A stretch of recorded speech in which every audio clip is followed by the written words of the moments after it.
lo tinama fale to lo le suafa mitafa ia uma ele tele sa mulimau ma le uma tuano limau me uma na sa felo matua o le lofa ia o le lo mitua e faalia le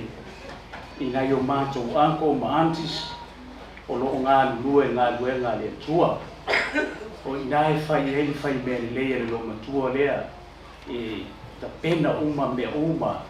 i lato la e mai se fo pe na maua isi moli mau o tupe fai e lo na fai me fai e le ngata fo i lea o mato grandparents a maua le soifua ma le ola mo mato matua i Samoa a o mai nei o le tausinga tina lea e peia o ona matua moni i le mainga e o lava i le toi fo i Samoa pa pena le alofa lo matua lea e sa ili fo i ai sa ili e le tofa ma le whautanga alo matua ainga i talatala noanga i me fai e whaatua tuai o na manatu e to'ofile mu o na winga e a o na manatu a talatala noa i mea tau se leni mbe whapena e si i lunga i fale le levo le mea amuai ia o na matua tau muli o matua le iai se i whailo na finangalo i le mea i le leima matango fie o le ulanga fo ia i lona ngase ia o se lo matua ta wini mo ni mausa fai nei e i ulava ina i ulona soifua e le ai ma se complain e tasi i e fia lava i lona ia ngase e le i whapea fo whapea atu i le atua a mea o le ai sa fia lava ia i le mātou mawhitanga i mea lava ia o le mea na o fia ai o alusi o mātou tina o malia lona loto i mea lava e maise o lona tawivi lona ngase ani tausanga i te ele ua soi fufo ina ia i le atua ia ele ngata fo i lea o le tahua i o le taimele alua isi o mātou tina nei ai ana mua lai titisi o ma whaatatitali e le tupu tu tai o Peretania se i maliu ia sino ia ona muli atua i leo mo ia ia leo te fia i le vai tainu wa alua isi o mātou tina nei ia manu ia tele lau malanga mta wha ia maua so fuanga mau i le langi mua masalo fo i mātou to titi fo i mātou ngā solo atu ona ua faisi tau o tā o so fuanga i lau nei ia o si moli mau pupu lea whaatai mo le avno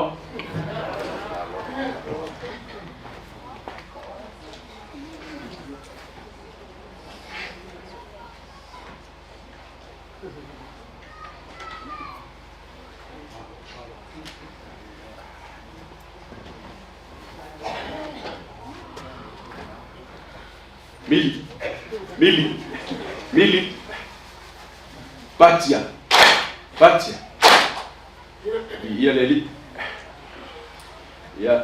tatala mareapa marpaaloalo mi ngau e tawai tafane o le sua le sunga le taitai ma le teinane lo na upa ai nei afiafi ia manatu foi o le moli maumuli le nei nei afiafi a wal sauninga fale ai ngor tina ia o le tamala titi ya tafa tua nino ia o lola ia le la titi ya o lo tina wa faisi le bana maliu ia o no tina lola le i le uso le o lo tina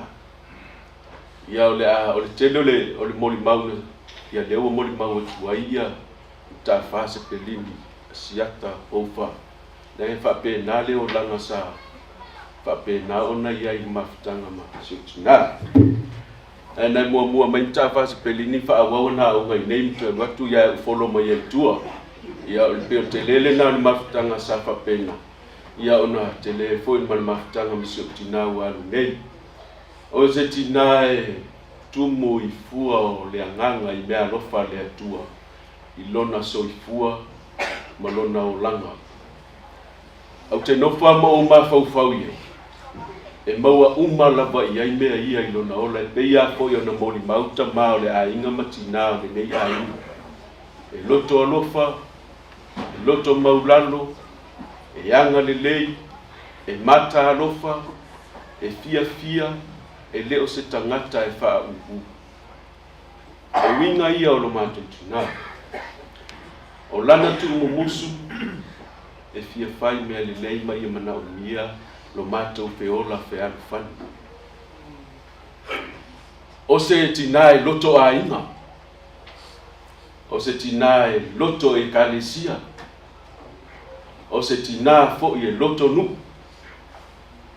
o le winga o leta o fea lava o New Zealand e iai o mātou a inga mātou te leilo a tupu ai se mea e tau mawhai lava le lo matua e whai loa iai mātou tau mawhai lava fo ia au iai lo mātou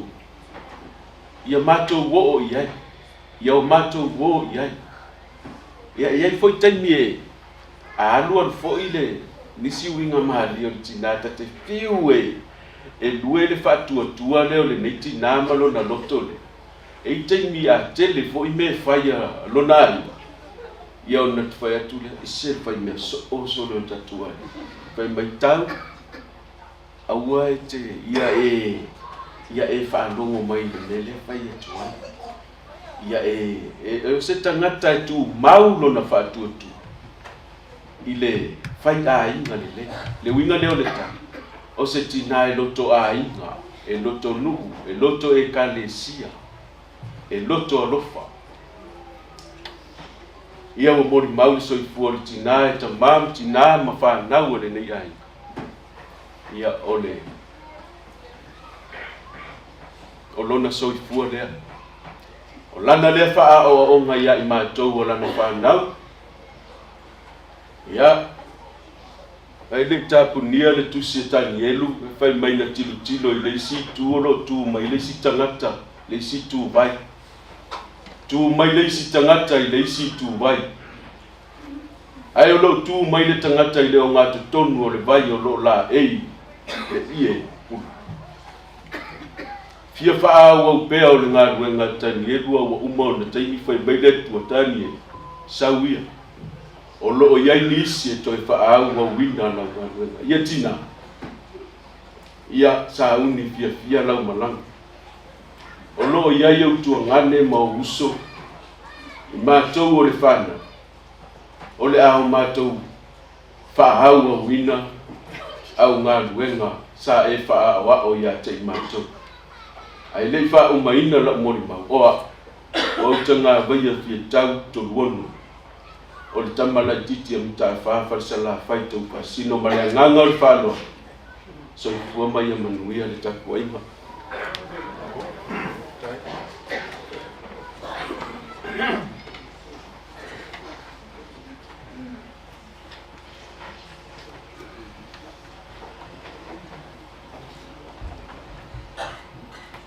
o le atulega whawhataitele e lātou sa tutula'i e mōri mau le soifua a ma soifua atotoa le tātou tina e ua talinga ki whanongo ia le tele o na o ngā ma o na tāua o soifua o ia pa'aina o tā leli mea lofa le tuon fo ina e ate ia. If there was one word that I could use to sum up all the memories that have been shared tonight, it would be love. And this lady's love for God and her love for her family, for others. And I take my hat off to the children, the grandchildren, great-grandchildren who were able to share. It's not easy, but well done for having the courage to share your tributes tonight. And we cry because we miss her. It's out of that love that we have. And it's the love that your mother passed on to you through her life of service, and not only in your family, but also in the church. And she got that love through her faith. It's God's love passed down onto her, and she has likewise passed that love on to us. And you know the Bible has said that nothing will take that love from you. Nothing, not death, nor life, nothing in all creation will be able to separate us from the love of God and Christ Jesus our Lord. So, stay courageous, be of courage, and always know that God is with you. And we give thanks for all the memories that have been shared tonight. And it's my pleasure now to ask Pastor Theodore Freedom Aiga to lead us in a prayer for the family. Yeah. After today, the summer mananga.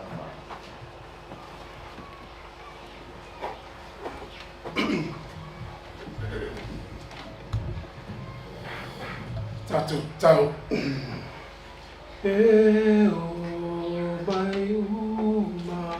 atunu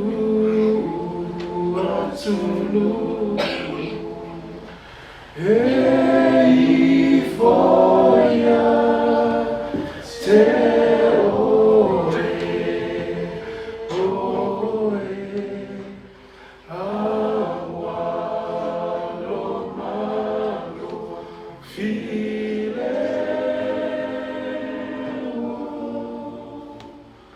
ua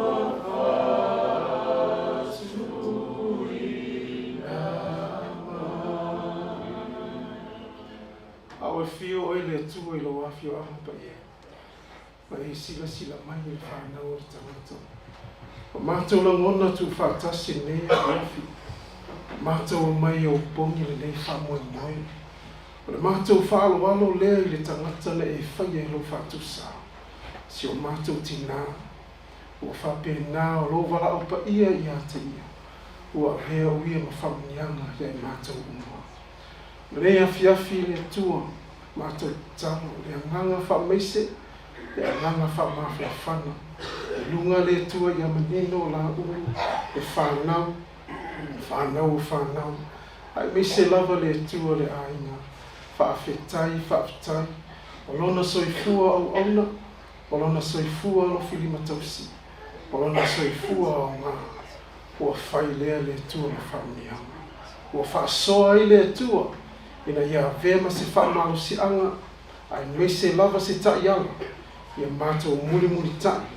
a walo whina ngā. Whamanuia le egalisia, ai meise fwilo au auna, e ngata I le mātou umalava,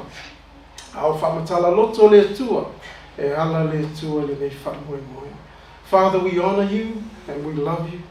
and we thank you, Lord, for our dear mother, who has been a blessing to each and every one of us. I pray, Lord, for your comfort, Holy Spirit, as you just comfort Nino and the children and the grandchildren and the generations. I thank you, Lord, for today. And as we are gathered here to pay respect, but we also, Lord, with a heart of gratitude, give you glory and thanks because of who she was, her life of significance and her life of value to each and every one of us, Lord. To you be all the glory, Lord, we pray. Awa yole malo male mana, a toma lina, e whava lava. Amen.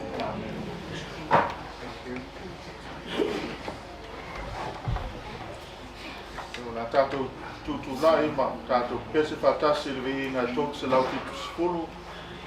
no li o whāmutai.